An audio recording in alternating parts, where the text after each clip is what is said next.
say, you're here now, you're in Attica. We are the bosses. You do what we tell you. When we tell you to walk, you walk. When we tell you to eat, you eat. When we tell you to sleep, you sleep. When we tell you not to talk, you don't talk. And they don't look at us like human beings. Meanwhile, they are the ones that are the animals. And it functions you in a capacity as more or less like a vegetable, because you're not able to think anymore, because you're told what to do and when to do and how often to do it, right? I don't think that any sane person can tolerate it. I don't care who you are. You're looking for humane treatment. That's all. Humane treatment. We are given a bath once a week, very briefly, once a week. You see, these things, you're taking away the bare necessities, things that a man needs to feel like he's a human being. These are taken away. You don't have them. I don't know. I try not to be bitter, you see. Dealing with these people, trying to be bitter. But, I don't know, everything they do is designed to destroy you, to dehumanize you, make you a complete nothing. So when God come in here, and he tell me to do something, now I'll do it. But now, at the same time, if I feel that he's wrong and I'm right, there's nothing that they can do to me, and this includes patting that last shovel of dirt in my face. They did everything but that, you understand? That's going to change my mind. And this is what I think the attitude of most of the inmates in there. For some time, we've all been concerned about this trouble that was brewing in the prison. You could feel in the air. Anybody that works in a prison or institution could feel things like that in the air. You knew something is brewing. We're all apprehensive, but you can't tell when it's going to happen. Every night we expected it. I don't think nobody would intentionally try to provoke an incident, because they realize that they don't have a chance. But at the same time, like, you just can't keep presenting that garbage and accept somebody to take it.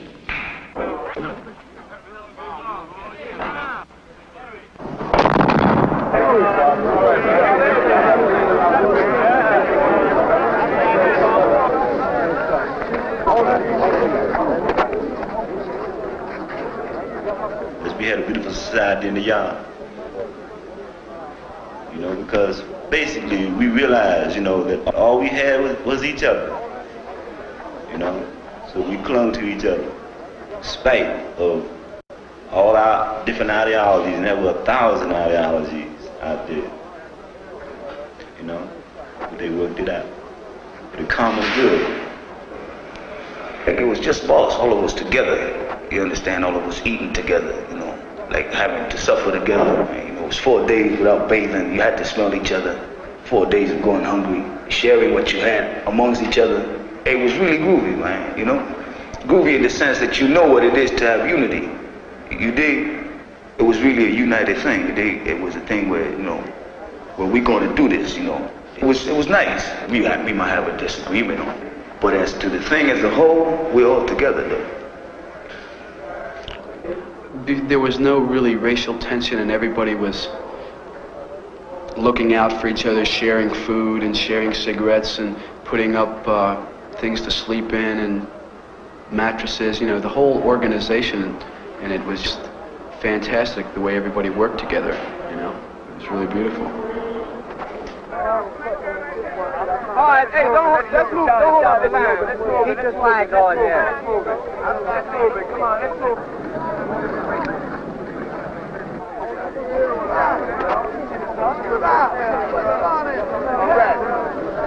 Right on. Down!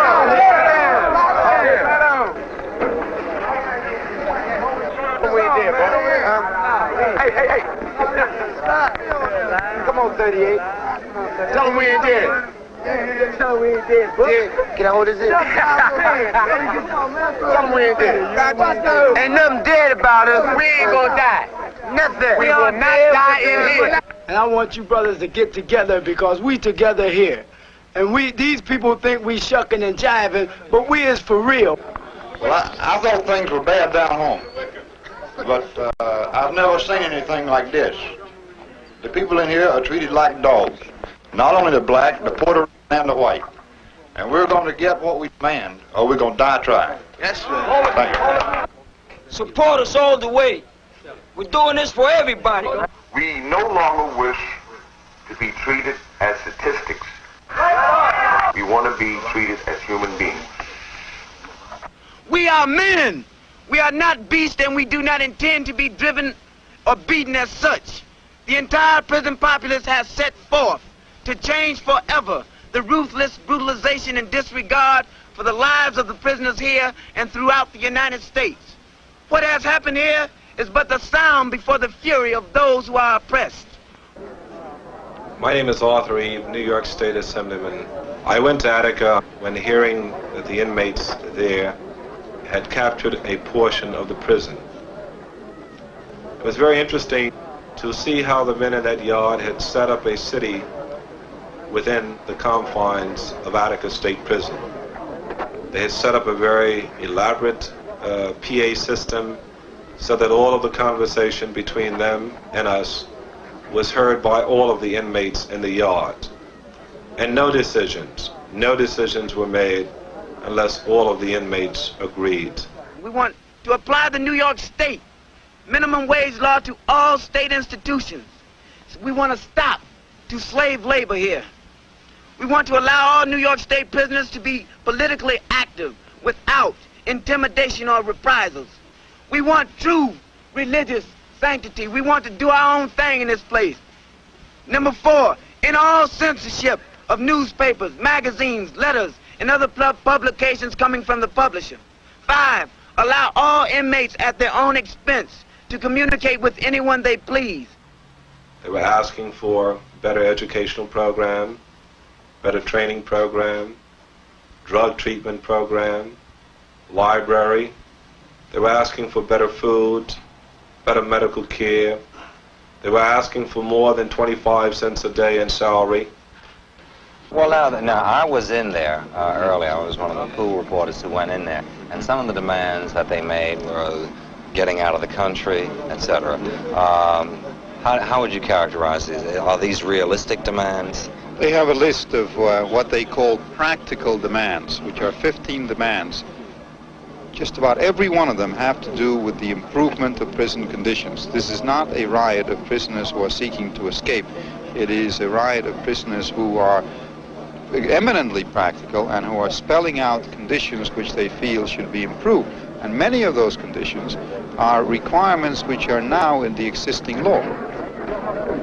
The incident did not happen because, the inmates were trying to stage dramatics. The incidents arose because of some, legitimate, shall we say, grievance that they had. And I think that how much headway, that comes of that will be just how, honest and frank, the authorities can face up to the situation they have.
Violence. We are advocating communication and understanding.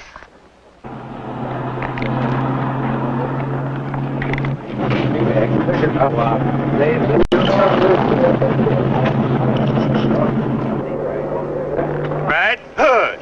Third, first, second, and third follow right along, Gary. the New York State Police deployed to Attica 30 high-powered rifles and 232 riot guns.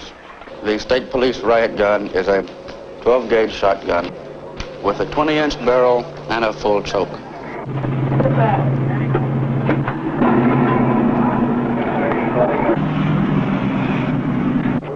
There were also members of the State Park Police present, as well as members from 11 sheriff's departments.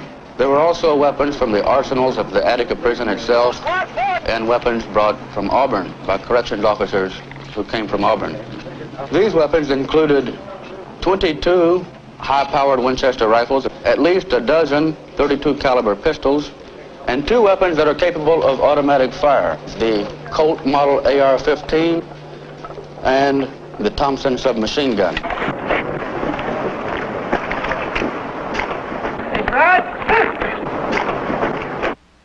The decision that had to be made quickly when I arrived was, would I talk with them, or was there sufficient support to move in and retake the institution?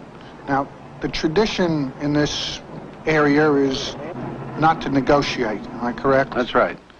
And you made a decision that you would not only negotiate, but that you would actually go into the stronghold of the inmates and negotiate there. Yes. I got a feeling that there might very well be enough people in that yard who would believe in me that we might be able to do some meaningful negotiating. He started out being sincere, you know, all of a sudden he deviated. You know, he came out a brand new bag, you know, and I figured, like I said, that Dunbar and Mancusi, people like this here, and Rockefeller put pressure on him, you know, that he started playing the word game. I myself, as an individual, had a lot of respect for Oswald, especially for the fact that a man of his position, you know, coming into a yard full of rebellious inmates, it takes a lot of guts. And I admired him for that, but he threw that down the drain because he came in and told the inmates something, you know, one thing, and he wasn't aware of the fact that we had television sets and radios and we were watching what was going on outside that gate. And as soon as he walked out of the yard and walked out the front gate, was a newsman that interviewed him there, and he asked Mr. Oswald, what do the inmates want and everything, and he changed it all around. He says, oh, they want the world, you know. He was very negative, and naturally the inmates didn't want him anymore. They couldn't, they figured they couldn't trust him. He wasn't a man of his word. They trusted him the first day, you know, but everybody dug to change up in his manner. Mr. Wicker, how did you happen to go to Attica during September?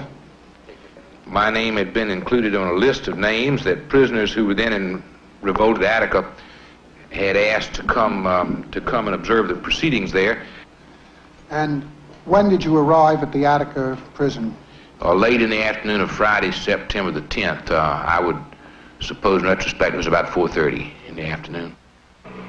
Won't to add my further testimony to the unity that's shown in the yard, to the unanimous testimony of these men that they regard themselves as being aggrieved by the treatment that they say that they have received in the prison in past years, and they appear to be unwilling to give up the hostages, give up their situation in the prison for anything short of a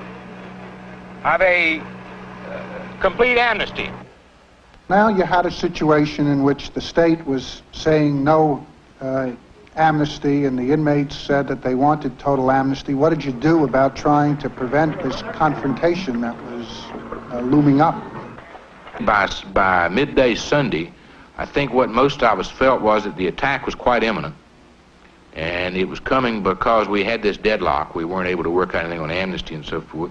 Hence, about the only thing we could do, we thought, was to try to maintain the status quo, buy time, stall off the attack, and hope that somewhere along the line, either the prisoners or the state would yield in such a way that an agreement might yet be worked out. In other words, if we could just, we felt that the hostages were not going to be harmed. You know, many of the people out there wanted to take out their old grievances on the hostages, which is understandable. There were many hostages there that I had had previous grievances with. But these things became obsolete in my mind at that stage because something much higher, was at stake.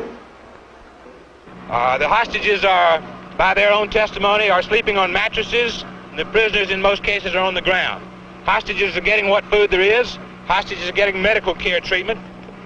They all requested strongly that as much consideration as possible be given to granting full amnesty to the prisoners. Treated all right? Yes, I have so far. I've been treated very good. No complaints, but no problems so far? So far, I've been treated very good. The inmates here, the human beings here, have gone out of their way to see that we get what medical attention they can provide for us. They've seen that the serious injuries have been taken care of in the hospital. They've taken care of our food needs, and they've gone to all extremes, the farthest extremes that they could, to see that we were kept comfortable. Did you so the emphasis was much more nearly on preventing the attack by Sunday than it was on literally working out an agreement. And is it fair to say that the emphasis was not on leaning on the inmates to accept what had been offered, but more on trying to get the governor or somebody else to give you the time? That's right, because the inmates had no power to carry out an attack.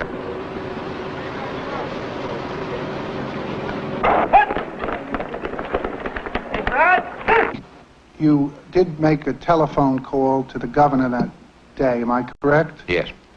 We got him on the telephone at Tarrytown. I spoke to him first. I described the situation to him as best I could, and our apprehensions that the attack was going to be made and made very shortly, and our hope that he would prevent that, and that he would then come to Attica as at the invitation of the observers group. We made it very clear to him that we were not suggesting that he come up there pursuant to any demand by the prisoners, nor were we demanding that he come up and talk to the prisoners, nor meet with the prisoners in any way. We were suggesting that he come to Attica at our suggestion to meet with us. Now we felt, and this was the agreement of all in the committee, it was my feeling, it was Senator Dunn's feeling, it was Tom Wicker's feelings, as well as Mr. Kenyatta, the young lords, and the whole group, from all the way from the extreme left to the right. We all felt that it was important for Governor Rockefeller to be there. It would seem that it might be appropriate for someone as warm and understanding as Governor Rockefeller to walk that last mile and come. It would be a suggestion to the prisoners themselves, at least a symbolic gesture to them, that the governor was concerned over what was happening, that he had some concern for their welfare and their fate and their safety, as well as those of the hostages, and that his actual physical presence at Attica would signify that to the prisoners. That was the first thing that I thought would happen. And secondly, that if he would prevent the attack and come up to Attica and take personal charge that way, we could then just maintain the status quo for 1, 2, 3 days, who knew how long, and at the end of that time, or at some point, while the question of amnesty and other points might not have been negotiable on Sunday, it might have been negotiable by Wednesday. All kinds of developments might have taken place that would have made a settlement possible. Now, it is not true that we felt that the negotiations were fruitless and were coming to an end. It just isn't true, no matter what some of the committee members may say now. At that point, that was not the case. Every single one of the members of the Observer Committee at that point felt that there was value in additional negotiations. There was no evidence in these negotiations that there was a real desire to settle, because all of these 28 offers had been made, and the position had hardened, not softened. So I then said, no, I would not come. I didn't think a useful purpose would be served. We called in Commissioner Oswald, and we all pleaded with him to give us an additional day. We asked him to give us through yesterday at midnight. He turned that down too. I also thought that we had a chance to hold it off. And if we still had their confidence, That's why we spent 5 hours, more or less, from the time we got out after supper on Sunday night with Oswald till about midnight. Because I really believed, in one sense, that they wouldn't sacrifice the hostages. I just hope that the commissioner and the other people in the committee that they've gathered together can come up with a solution to solve these people's problems and ours. Thank you very much.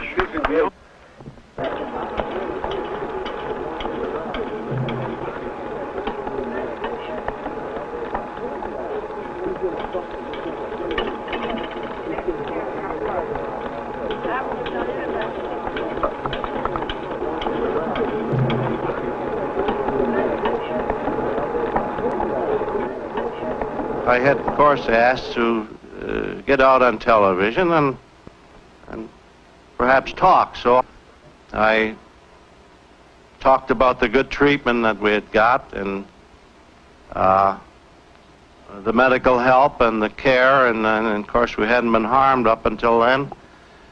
And they said then at that time, do you want to talk to Governor Rockefeller? I said I'd be very happy to. And I don't just remember all my speech. It was off the cuff.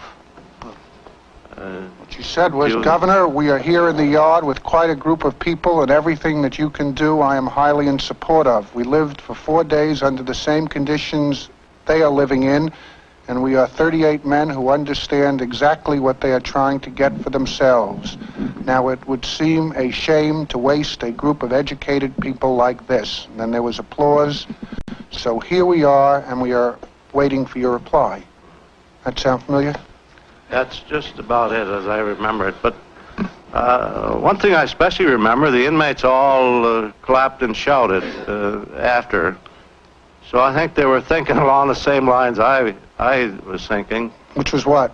Which was that the waste of people out there. I mean, here was 38 of us, and perhaps we were going to die.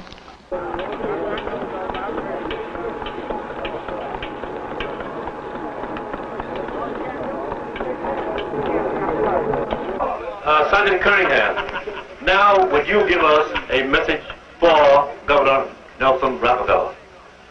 I certainly would. One of the recommendations is, and if he says no, I'm dead.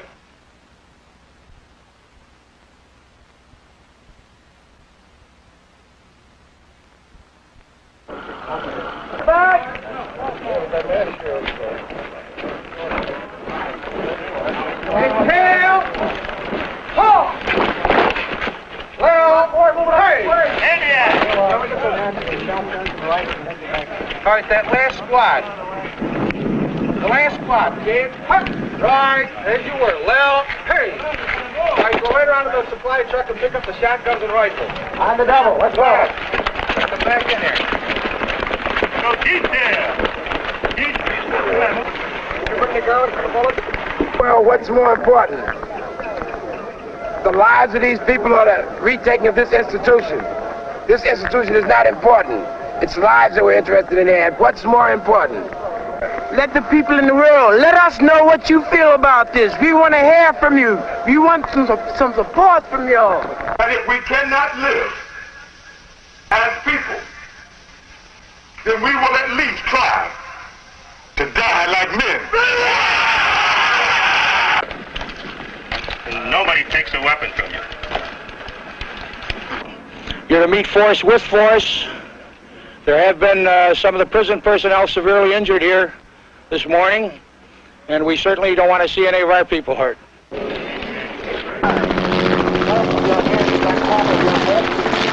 move to the outside of the B block corridor. And lie down.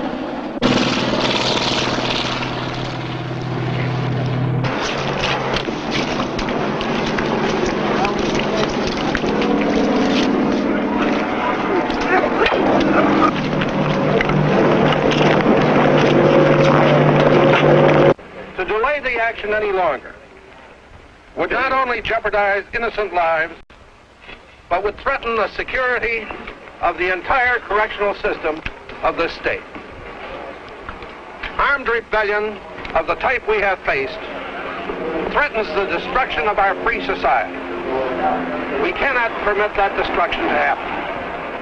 At that point, the decision was made. There was no alternative but to go in. I supported that decision, and as Chief Executive Officer, I'm responsible for what happened to this day. Place your hands on top of your head and surrender to an officer. I repeat, you will not be harmed.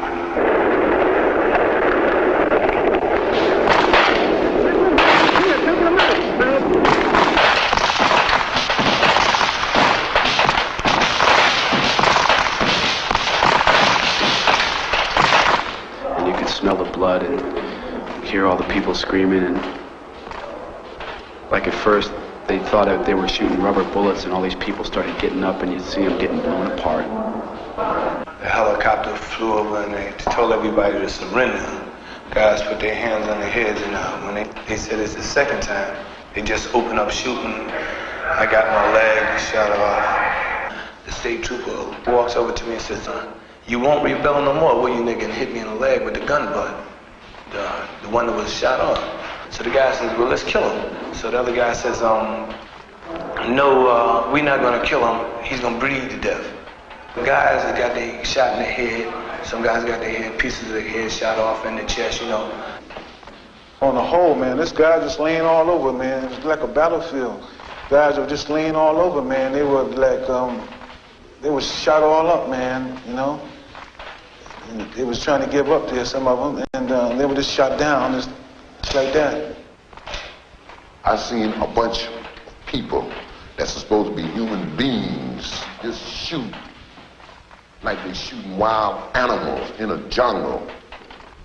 Cold-blooded surrender with his hand on his head, but he still be exposed to being killed. I heard a guy holler out, you know, like, "Please don't kill me, don't kill me, don't kill me." And the guy told him to shut up. So he said, "Don't kill me." And they kept repeating. He said, "I said, shut the fuck up." So the guy kept saying it, and then I heard a shot ring out, and I didn't hear this guy no more. You know, no tears in my heart. My heart bleeds for all those brothers, man, you know. I've seen it, man. I've been through the fire. I've seen it. Our objective was to reach them as rapidly as possible and protect them. Well, was there anything in your plan that would have protected the hostages in the circle in the yard, which is where they were on Sunday, if the inmates there were determined to cut their throats? In the event that we didn't reach them in time? Well, you couldn't have reached them in 5 or 10 seconds that it would take to slit a throat. No, that's what I'm getting at. In other words, I just want to clarify your question. Sure. Are you asking were there any plans to do anything about the hostages if we were not able to effect our mission and surround them? No, what I'm asking really is whether there was any way that your plan could have saved lives of the hostages if the inmates were determined to cut their throats. Oh, I doubt it. Dunbar stated that the reason that Oswald gave the order to come in and shooting and killing people was because he personally saw an officer having his throat cut. He says he watched this officer have his throat cut, he says, and he was really, really terrified by this, you know. And he said he also saw in the process an officer being emasculated. This was the incentive for coming in and killing everybody. Now, all the days before the assault and during the day of the assault, we as responsible newsmen depended on the word of the Commissioner of the State Department of Corrections. He came out here repeatedly at the height of the most dramatic moment that has ever happened in the state of New York, and repeatedly gave us what we were led to understand was factual information, information we now question, front to back. We ask him to give us the courtesy of responding to those questions. Give us some answers. Short of that, he's frightened and scared. What information did he give you that was inaccurate? He told us about people slashing throats. And I want to especially criticize the news media, which accepted as true, without any reservation, without using the word alleged, the statements of the prison authorities and the governor that the men, the hostages, had had their throat cuts, that one had been emasculated, and that two had been killed long before the onslaught by the state troopers. You did everyone a disservice in accepting that fact. You did everyone a disservice and might have caused additional tragedy in reporting as fact what now has proved to be lies. And I think in the future, you should judge your own consciences in how you report statements of public officials without any opportunity of the outside world to verify them. The press was eager to get out the story. More eager to get out the story than to investigate the story they were getting out. They wanted to say, well, we'll get the scoop here. We'll get it to the readers quick. But they wasn't concerned with the authenticity of it. What hostage was killed by his throat being cut? Name one. None. All of them was killed by bullets, gun wounds, shotguns, M16s, and whatnot. So now after they recognized that they bullets had killed the people, now what they're going to do? They're going to dupe the people and tell the people that their throat was cut. That's the reason they told the lies. They had to justify their wrongdoing. But, Seven. She said 7 out of 9 is what she said. I disagree. The impression, I'm sorry. The impression we all heard it argue about it. I think if you go back over your tape, you'll find out I said several.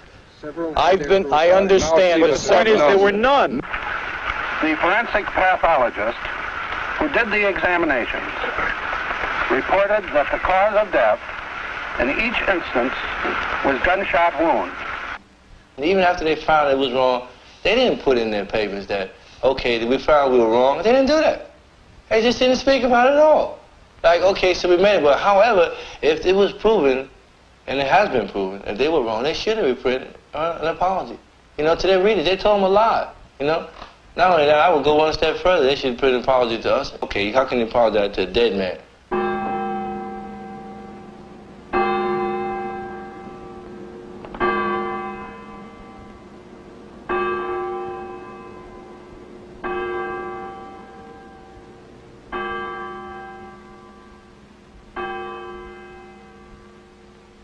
We commit his body to the ground, earth to earth, ashes to ashes, dust to dust. If Rockefeller had taken your father's advice, what do you think would be the situation today? Well, I think that most likely my father would be alive right now, and it was more or less the big wheel's fault for giving the state troopers the order to attack them. Did you have any communication with the governor prior to September 13? Prior to? Yes. No, sir.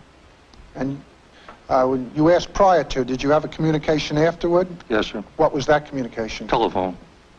And what was the nature of the conversation? He spoke to me. And when he spoke to you and thanked you? Yes, sir. I imagine that they would have come then, you know, with the nightsticks and so forth, they would have taken over the prison and retaken the prison, but I never expected them to start shooting like that. And then they had a PA system saying, place your hands on your head and surrender to the nearest officer and you won't be harmed. And they kept shooting people when they said that. They said they shot people, right? It was a slaughter line, man. It was people were defenseless. All right, they had sticks and homemade weapons to defend themselves, but this doesn't compare, man, with magnums and carbines. Well, this is ridiculous. They call it indiscriminate firing. I call it plain, outright, premeditated murder. We're on the roof of C block, looking at a detail of 270 marksmen with instructions to clear the catwalks upon command.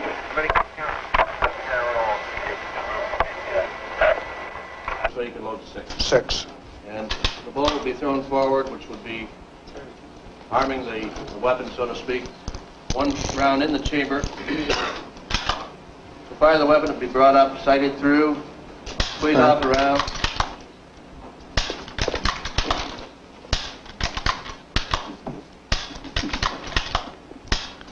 Would that be approximately the speed at which a qualified 270 man can fire, Mr. Little?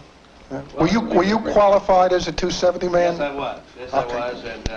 And depending on what you'd be shooting at, a stationary or a moving target, and whether you were resting or whether you were firing offhand. But that's the speed that I would probably fire the weapon if I were hunting. And what was the position in which people were firing this? Were they kneeling? Yes, they were kneeling over a parapet in this fashion, looking down into the yard. I was laying perfectly still, more or less like playing possum, and these bullet slugs kept exploding right near my head, but I didn't dare move. And I noticed every time one would hit the ground in front of me with mushrooms, so I knew they were shooting these hollow nose bullets. And I didn't know at the time what caliber or anything, but I know it was what people what's popularly known as dum-dums. Well, I was hitting my left side with what they call dum-dums, you know. Till I passed out in the cell, you know, from loss of blood, internal bleeding. And they took all kind of x-rays and said they couldn't remove the bullet, you know. It was too close to vital spots, and, you know, due to the type of bullet, I guess, you know. You know, I'm constantly in pain. I guess I have to live in the rest of my life, you know, that's what they're telling me, you know. As you can see, the projectile, as it leaves the weapon upon impact, begins to, and it is designed to expand inside the body of the game animal, the target animal. Pursuant to the Geneva Conferences and respective of the sentiments expressed therein, to prevent, insofar as is possible in war, unnecessary human suffering, United States military personnel are prohibited from use of this kind of ammunition in combat. And after we were taking the A block there, we were there for our guys, we were required to run the gauntlet, you know. They got officers on both sides, you know. And we were required to run that where they had the belts and the buckles and everything out there was like whamming them, you know. A lot of guys got broken limbs on account of that. I saw lines of uniformed correction officers on either side of the corridor, swinging their clubs and striking the males who were running through there. So I was in charge of the litter team. So I just picked the first door as we got into the reception center. And as I walked in, I got the door a quarter of a way or halfway open, and I saw correction officers bending over, beating on somebody that was on the floor. And they told me to shut the door, that I wasn't allowed into that room. Did you receive any reports that day of any acts of mistreatment of inmates? No, sir, I did not. But basically, they were in the position of having surrendered, hands on head, were coming down and were very forcefully being forced down the steps, were forced to lie down and low crawl across there. Apparently, the method employed to get them to lie down was to hit them with a club across the knees, or in several instances, not too disguised attempts to hit them in the genitalia was made. Injury was done to prisoners at that point by the violence with which they were forced to lie on the ground and crawl across. The most frightening part about the whole thing was when they'd moved everybody into A block yard, and had us on our faces laying down, and I was trying to look up and look around at what they were doing, and a policeman came over and he put the shotgun barrel right against my head and told me to bury my nose in the mud. And he kept the gun barrel against my head for about a good 5 minutes, just stood right there with the gun barrel pressed into my skull, you know. I was crying then because I was really afraid that they were going to the dude was going to pull the trigger, because I'd seen him shoot a couple other people. There had accumulated a group of persons just at the door leading from D to A. These were people who had not been there previously. They were ones who had bullet wounds, or in one instance a fractured leg. This man I saw get his fractured leg. He was coming down the steps and was hit across his tibial area, which is the forefront of his leg. Who, when you say you saw him hit by what kind of personnel? They were primarily the prison guards themselves. Were they calling them names? Or yes, what were they saying? I hesitate to use such language. Well, I think we've had this language here, if you can. Company, there were racial epithets. The classic Anglo-Saxonism of F-U-C-K was used in multiple times. The basic tenor of the thing was, you sons of bitches had your week last week, this week is going to be our week. I would comment on it as a professional. Under a situation like that, it was most appropriate to have them on the ground and crawling along. It is true that it had rained that night or the day before, and the ground in spots were muddy. That's the situation at the time. To strip them, to assure that there was no weapons on their persons is appropriate, or in their clothing, or that they had no injuries on their body is appropriate too. And I would say a routine and standard practice in terms of situation like this. They stripped us of everything we wore. They took our watches and most ground them into the ground. The same thing with the eyeglasses and the false teeth and everything. They took it away from us and they ground them into the ground. And they smashed all my glasses, my wristwatch. They just smashed them, you know, with stormtroopers, state troopers, boots. They smashed everything. I was taken out of the yard, and I was put on a table, nude, laying on the table with my head looking up at the catwalk, being spit on, hot shells thrown on my body, cigarettes thrown on my testicles. They had a football under my throat. I am looking up at a shotgun, and if it fall from under my chin, I would be killed. My body, at present, have cigar burns, cigarette burns all over it. My testicles, at times, bother me now from cigarette butts, sticks, rifles. Did you see any inmates lying in that yard with shotgun shells on them? Yes, sir, I did. Now, did you ask anybody for an explanation of why they were being held like that? Yes, sir. I was informed that they were some of the identified ringleaders, and what I would describe as the unusualness of the situation with the shotgun shell on his breast or on his, as his knees were up like this, lying on his back, so that he didn't move. Did you consider that to be an appropriate way of restraining a person?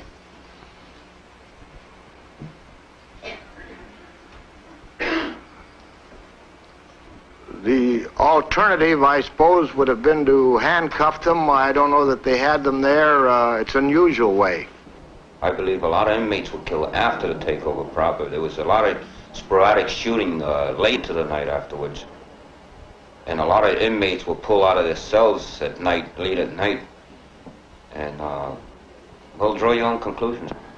They come around later looking for the guys, you know. He said, "Oh, you Frank Locke, come on out," you know. He said, "We got our orders to remove you." I said, "Remove me where, man?" You know, he said, "No, man, come on." So he's with other two state troopers, walking with the gun like that. So then they took me to the D block over there where the ditches had been dug by some of the inmates. They took me over by the ditches. And they asked me, was I going to beg for my life, you understand? So I refused to say something, say anything, because I resigned and they was going to shoot me. Here's a guy here with a gun like this, a .38 stub nose like this, and another guy with a rifle and all this shit. And I thought they was going to, you know, like kill me, you know. So I didn't say anything. So just a few seconds or so, a guy hauled out through the break-in window, correction officer. I'll never forget his face as long as I live. He told him to bring him back. You know, he's not the one bringing him. So they brought me back, you understand? Cold-blooded, premeditated murder. This is not a farce. I am telling you what I seen with my own eyes. I speak of my dead brother, L.D. Barkley. I know for a fact that he was premeditatedly murdered. I know this. I saw 4 men on the ground, fully clothed, with their heads to the ground. And I told Bobby Garcia, there's L.D. Barkley, the young man from Rochester. And I asked whether or not they were dead, and he said no, they were alive. And I, to the best of my ability, and I've stated this in federal court, recognized one of them as being L.D. Barkley. Brother L.D., I know they murdered him because I seen him when they had us in the A block area searching us, you know. I seen him and I testified to that effect too. And the thing about it, after I had testified, when I came down to see my attorney right after that on the other side down the hall a bit, the officer wanted me to write Judge Curtin and told him that I made a mistake in my testimony in regard to seeing this fella, this brother LG that they killed. And I immediately told him what to kiss, you know, and things like that.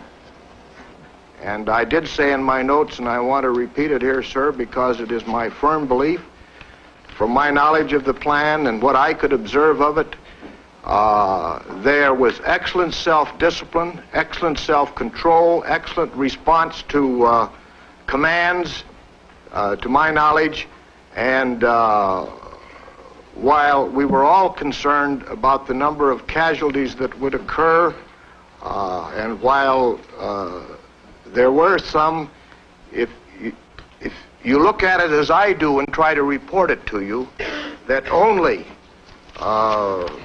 and I believe 24 initially died. I'm going by memory now. And 39. Initially, sir, there were some that wounded that died later is the point I'm trying to make, but that's maybe beside the point. I don't know whether there's, you draw a distinction between whether the wound is so mortal that you die that moment, or whether you die within 24 hours or 48 hours. But in view of the situation, I'm only trying to say the number of casualties reflect to me quite honestly that there was this excellent self-discipline and self-control and good plan.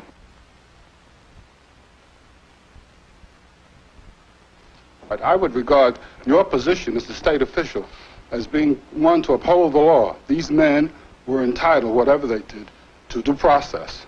And they had, and I would think that it is to me inappropriate for you to come before us and seek to justify that in the way you have. Mr. Carter, I certainly respect your right to an opinion and the like. I can only respond by asking you to examine the record of a young man that grew up in a cosmopolitan neighborhood, that was student body president, that played football with every ethnic group, that I have been without prejudice, that I was commended in California for developing a comprehensive program for the recruitment and development of minority groups in correctional work, and I've always struggled for fairness and democracy and equal opportunity. And I stand on that record, sir. Well, I stand on what I've said. Thank you.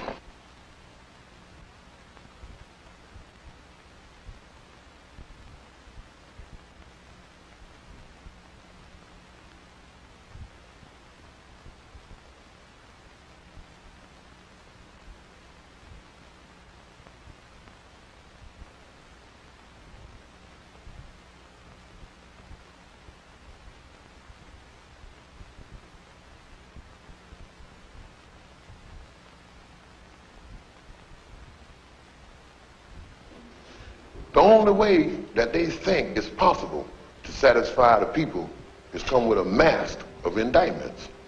That way, they think that the people's just gonna get their mind off of what is really going on.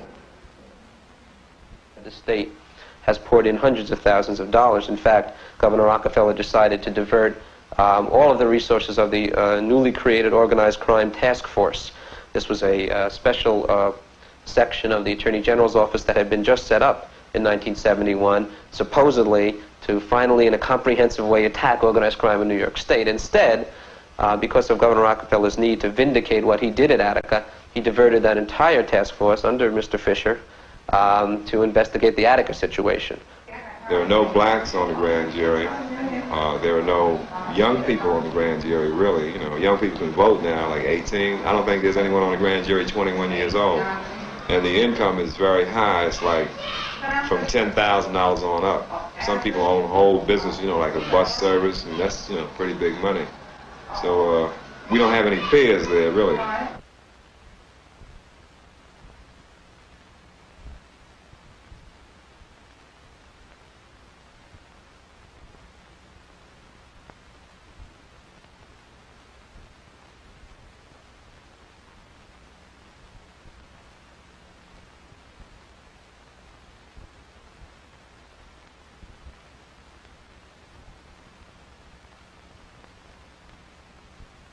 All inmates thus far that has been indicted. And It was them that murdered 40, people in that yard, even their own employees. They came in and they showed who the criminals were. We got brothers going in the courtroom with legs off, with arms off, and got bullets all in them. What did we do? We only stood up and asked to be treated as a man. They had to bring indictment. They murdered us there. And they had to have some reason to tell the world why they murdered us. Now, the conditions that were in Attica, they created. We didn't create the conditions, you see. We came there and we were caught up in them. And we spoke against them. And so because of that, they have these indictments against us. On the Attica Correctional Facilities, I was just handed up by one of our counsel, a report that we received there that indicates that 89% had adult criminal records, which indicates that the system did nothing for them. That whatever happened during the process of their incarceration, they came out into the street and went right back in. The penitentiary, it affects everybody, because if the penitentiary is used to reform, right? A person goes to jail. If he's not reformed, he's going to rip you off, man. Assuming that I am an animal, right, when I go in.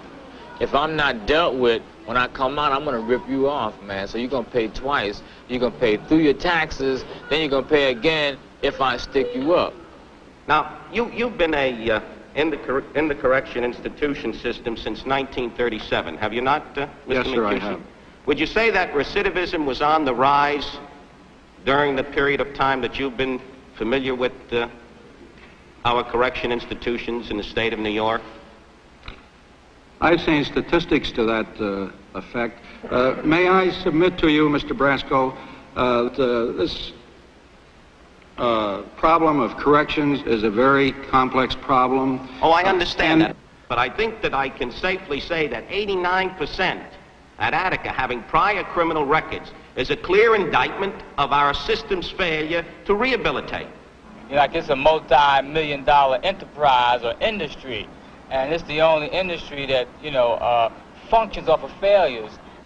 The most standard, the most basic wage in the metal shop in Attica, like 25 cents a day. Now, for what is produced and manufactured in that metal shop, you'd be surprised at the money that be made in Attica behind the sweat, behind the slave labor of the men that's working in 105, 110 degree in that metal shop. They need the manpower to run this industry. They need the personnel to run these industries. What is rehabilitation? I don't think such a thing exists.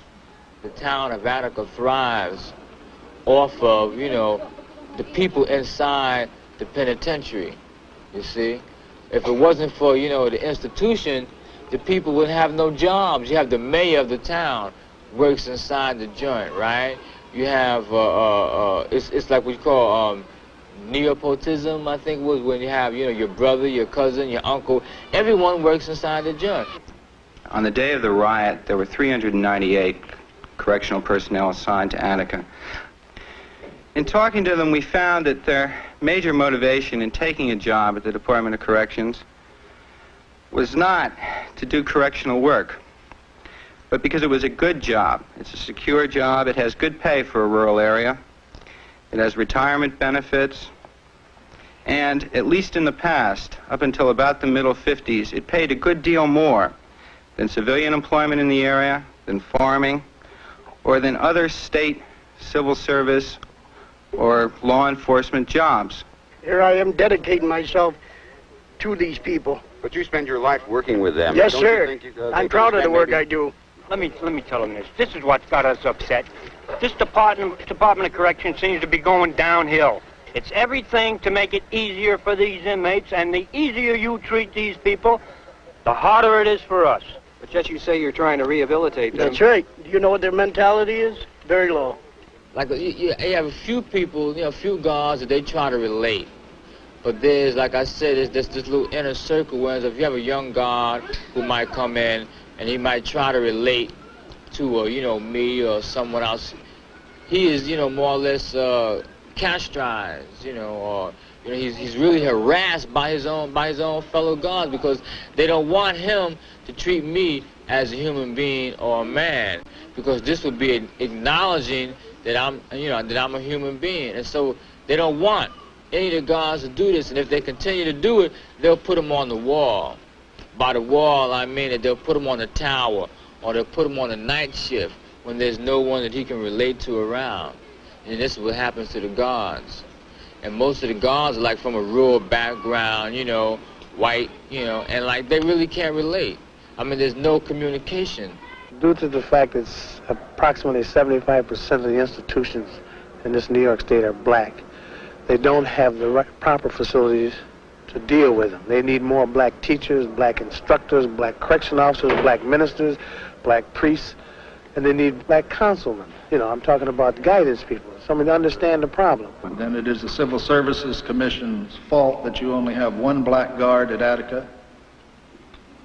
Or not even one black guard, one black employee? I wouldn't ascribe fault. Well, is it the I would say that this is a fact. For the past 50, 60 years, they just assume that they know the problems of a black person from the ghetto, and they don't know it. Come from New York. They're just plain people to us. But they come from New Color York. means nothing. But they come from New York City, from a different kind of world. They come from and all the over guards, New York State. Right, but most of them come from a lot from New York City. And many guards come from upstate farmland, and they're just from two different worlds. Is that a problem? No, it isn't. Because we seem to mingle and get along pretty good. What did you say again? What they do is they go into your cell. They will destroy your literature. You might write some, you know, essays. They'll go in there, take your bed, turn it upside down, and just, you know, more or less make your little living conditions which you have just as horrible as they can. I understand the reasons that it takes, you know, so many people to control that many people. But by time morning comes and you own that cell, there's no other way a man can feel but bitter and full of hate, and he has to be a superb intellect beyond all intellect, Buddha, to remember that the people who are keeping him here are human beings. Because it is that bad. Now, what is your professional feeling about prisoners being allowed to send out uncensored mail? If censorship is taken away, I feel that the prisoner will be the loser. Every time you get a letter, it's open, it's censored. If they think you are supposed to get it, they'll cut it like quite a few of my letters I get. They'll be all cut up. If they don't cut the stuff out the letter, they'll erase it. Through censorship, many things which accrue to the prisoner's value are found out. You know, so they censor it so often that each officer knows your personal business. You know, officer, you're going to be in the yard tomorrow, you might have words with him. All right, so you don't get no mail for 3 or 4 days because he's angry. How can he get back at you? Easily to hold your mail back. I don't think that anyone who has never been near a jail, I mean, the average person, will believe what a jail is. There is no way on earth you can really convince the average, especially middle-class person, as to what a jail is like. It's a lot worse than anybody thinks it is. You see, when a man serves you your food, he takes your food and gives it to you like he's serving an animal. How do you feel? How would you feel? There's no way in the world that I could possibly describe to you exactly what his food is like, no more than tell you it's not even fit for a dog to eat. The main diet is starch, potatoes and bread. The soup is basically hot water. If they say chicken soup, you won't find a piece of chicken in there. Well, one thing you find in the soup, they say bean soup, you'll definitely find some beans. Otherwise, you don't find anything. The soup is just hot water. What was the per capita cost? 62 cents a day at that time. I'm told that that was a figure that produced a diet below the level of the welfare department. Did you consider it to be adequate? I can only say that in a department that Attica for years had the reputation of being one of the best feeding institutions. But that's speaking comparatively. What about looking at it more objectively? Did you consider feeding people on 62 cents a day to be adequate? It could have been much more adequate with more, I will say that. Some people have ulcers or, any ailment, a heart condition, asthma. And it's a hassle to get some treatment. And this is one of the easiest ways to drug people. And this is a part of Attica, 2 doctors, among the other things. I have a terminal disease known as polycystic kidneys. Dr. Williams, the doctor over here, and Dr. Sternberg, they both refused to treat me. I was urinating blood for 36 days straight, and he refused to do anything for me. So I finally got the lawyers to get me out to the hospital. The hospital has asked the institution to commit me to the hospital where they can do more testing because my right kidney has stopped operating. I'm working only on 7% of my left kidney. And they want to take the right kidney out, and they refuse to let me go. It's very obvious when you go up there and see the conditions and talk to these people that it was the conditions that caused it. And, it was a situation where the people up there, the men up there, had no real choice because they were dying. And, because these demands that they presented, it wasn't the past 2 weeks that they presented it. They presented these demands back in April and then presented them again in July. There was some, reform submitted to Oswald about maybe, July, about asking just for menial things like, more showers, better food, lessening of, restrictions on reading material, things of this nature. I consider it a request. But whatever it was something that I take it you had studied the manifesto and you had looked into the conditions. And is it fair to say that you felt that many of the grievances expressed there were reasonable? Yes, I did. And in fact, many of them appeared on the so-called 28 demands which you agreed to. Am I correct? And you considered them reasonable, at least when you agreed to them then? Right. There were demands submitted to Rockefeller and Oswald, and they just don't pay it any mind. I guess they throw it in a wastebasket. Was there any attempt made to deal with the basic grievances that they expressed in this manifesto, many of which appeared in the 28 demands and which were at that time, over the bodies of hostages, acknowledged by the commissioner? Well, they were checked out, and anything that could be done at the institutional level to many of those were on the commissioner's level or had to do with parole, over which they had no. Well, they had to do with parole and matters which were either for the legislature or for the correction department, but they also had to do with things such as matters we've discussed, the showers, the soap, as well as diet. Were there any things here that in this manifesto that caused any change or response on the institutional level? Yes, there was, pork was not used to the extent that it was before, and the diet is one of the things.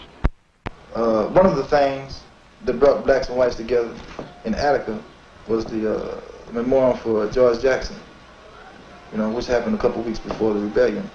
There was, as we've heard this morning, an institution-wide demonstration in August. Is that correct? That's correct. And that was the commemoration of the death of George Jackson at San Quentin. What was the reaction among inmates you talked to the shooting of George Jackson? Well, inmates had always generally been aware that in the past, institution members could get away with killing inmates, as evidenced by the bodies found down in one of the southern institutions. But nobody ever really expected it to happen, or at least they didn't stop to think about it as being a real possibility until it happened to Jackson. The fact that there was no official investigation into it, that there was a story given out, and that it seemed that the outside world believed it, this made it appear to the inmate at Attica that if they can get away with it there, they can get away with it anywhere. You know, you have people that feel that they're a little better than other people. And that was, you know, no less a factor in Attica. You had guys that worked for the warden that thought they were better than guys that worked in, you know, in the laundry. And guys that worked in the laundry thought they were better than guys that worked in the mess hall.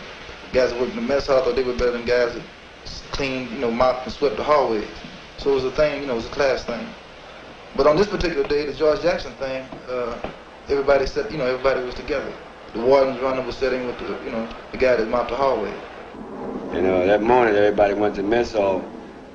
Nobody had touched anything. Nobody had talked. You know, since they left the gallery, nobody had talked on their way to the mess hall, you know. And the officers who was on duty was frightening, you know, because even you would feel frightened because it was like a church, you know. It was something like you never experienced before. It was silence, you know. And it was something you could hear the timepiece on your hand ticking, you know. Did the unity which was demonstrated at Jackson Day create apprehension on your part? Yes, it did. What brought you to Attica in the first week of September? I wanted to sit down and talk with some of the people there. I wanted to have an opportunity to get a feel of the institution on the spot. I wanted to talk with some of the signers of this, quote, manifesto, which I never consider such. Commissioner Oswald then left behind the tape, and that was played for the inmates. Many of you have voiced confidence in me and in the directions I have talked about, and I appreciate this.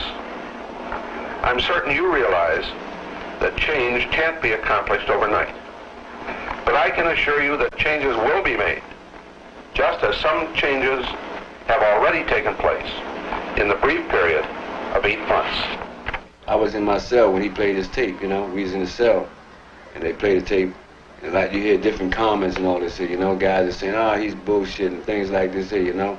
Say, that sucker ain't gonna do nothing. This is, you know, they've been doing this here for years, making like they're gonna do something, and actually they ain't gonna do nothing, you know. An official could get up there and say, I'm gonna do this, I'm gonna do that, I'm gonna do this, better food, no more brutality, better educational system, no more racism, right? No more callousness. And while he's saying this, through the corner of his mouth and the other side, he's saying, put that guy in a box, kill him, torture him, don't let him out, he's voicing his political views, feed them garbage. I mean, it takes something like, you know, a physical action to bring any type of attention to, you know, the conditions that are inside the institution. The next time that Commissioner Oswald spoke to the inmates of Attica, he was in D-Yard on September 9th. So what's more important? The lives of these people or the retaking of this institution? This institution is not important. It's lives that we're interested in here. What's more important? But if we cannot live as people, then we will at least try to die like men.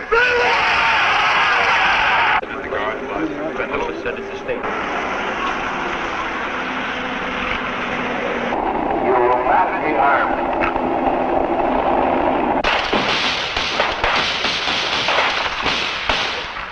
I think what happened is definitely the authorities' fault. I really do. I feel that they know their prisons and they know very well not one of them could survive in them.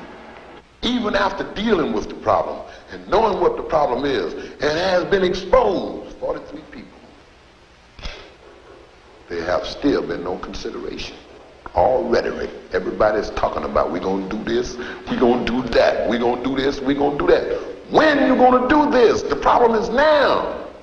See, ain't nothing changed. Everything is still the same. We still ain't got nothing. People been telling them for years. They know what's got to be done. They just don't want to do it. They refuse to do anything. And they're going to keep on refusing. And they're going to keep right on having more Atticas and more Atticas until they finally realize they got to do something. But they slow learners or something. Could you tell us whether you adopted any new programs as a result of this or intensified any old programs designed to reduce the possibility of recurrence. We have instituted 2 gun posts. All they speak about is security, security, security, security. They wouldn't need no security if they would give us some help, some concrete help. But the people in the street don't think about this. They paying it. When they cast those votes, that's what they got to think about. Where that money is going, what is it for? What is it doing for the man behind the wall? We aren't lost. They're hiding us. Actually, conditions are worse because there are officers, you know, like the pigs, right, walk around with M16s and, you know, various weapons, and nothing's going on now. See what I'm saying? There's heavy supervision. There's more security for the administration. So conditions have gotten worse in essence. And they set up all types of gun posts in the yard, you know, where inmates go at, you know, the population yard, you know. It used to be, gun posts used to be on the wall, but now it's in the yard where it's small yards where the inmates be at, you know. So any type of gathering, all the rifles are pointing on you, you know. They just dying, you know, to shoot somebody. Somebody's gonna, you know, trigger off a shot and everybody else gonna follow. It could happen all over again, easily. It has happened right after Attica, Yardville, Rawway, and it's still happening. Certainly, I see more Atticas. Just before I came out, something broke out in, come on, Pete, Baltimore, I believe. It was a small thing. Some people had escaped from prison, women and men, right? Certainly, I see more Atticas. The white racists, he showed me something with that bloodbath that we had on the 13th in Attica. That woke me up. But that made me look deeper at me. So I took a look at myself. And then I took my head off and put it on the bed and researched it. And got myself together. And started dealing with my problems. Which me, of the people. I don't know. My brother, he is strong. You understand? He's not no pushover. He's not gonna let nobody push over him. And knowing that my family and my friends and my loved ones and my brothers and sisters, you know, is so concerned, that make my part of the struggle much, much broader. You know, because I know that if I ever stop, you know, that I'm not gonna be contented with myself. Because I'll be letting them down. And I came back home and I was so happy, you know, I told everybody, my friends, I said, if you were to go up there and see my brother, you wouldn't believe that he was in prison. Because he is so strong. And so I asked him, you know, what was he doing up there? He said, right now he's reading. He said, if you was to go in his room, he got so many books in there, he said you wouldn't even be able to get in. So you had to back up to get in his room. He said, if you wanted to know anything, he said, ask him, he would tell you. Anything you want to know. He's very strong. And I believe one day, when he do be free, he gonna really make this world become something. Yeah. My life is for the people. For the rest of my life. For the oppressive people. People got to wake up. See, this is the whole situation. People have been asleep too long. So it could be because they're politically unaware of what's going on, or they just never paid any attention to it because they have their own problems. But they got to wake up because this is really affecting them too, and they don't realize it yet. The only time they realize is when there's an explosion, when something happens. Look what occurred. Look at Dunbar, the assistant commissioner. Real fraud. Biggest fraud there is. You can see right through him. If anybody can't see through them, then they need eyeglasses. And Rockefeller sanctioned all this. He actually sanctioned all this. And Nixon sanctioned Rockefeller. Look who we got as a president. And if people can't wake up behind all these things. Before I had been pretty much of a pacifist and just like getting high all the time and things like that, you know. I found out that if you don't become involved, you're really giving your sanction to whatever order is existing. You know, and if you don't voice some kind of political or social opinion about the way things are, you know, to at least, you know, try to change them, then you're as bad as the people that are upholding all the all the establishments. The 13th woke me up when I saw those, you know, when I almost got shot twice. And it was a black man that saved my life. And he ended up getting shot. And that woke me up.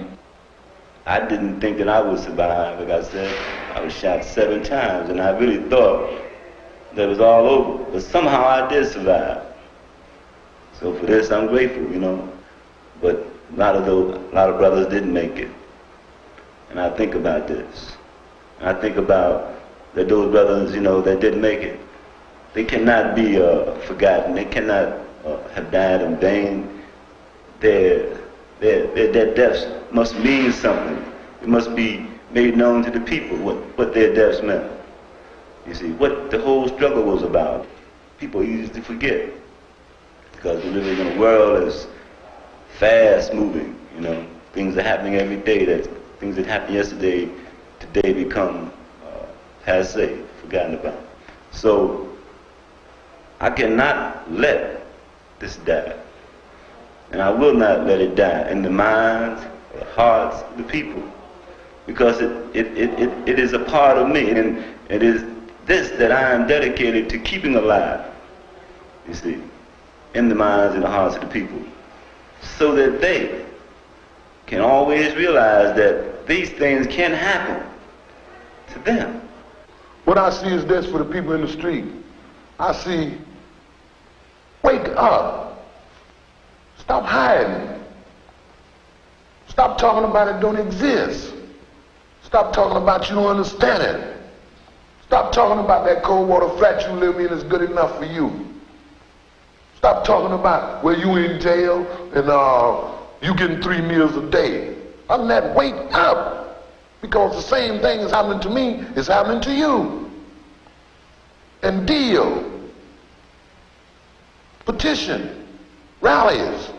Let the people, let the governor, let the president and people that in a position to do something about this know how you feel about your sons and your daughters that's incarcerated.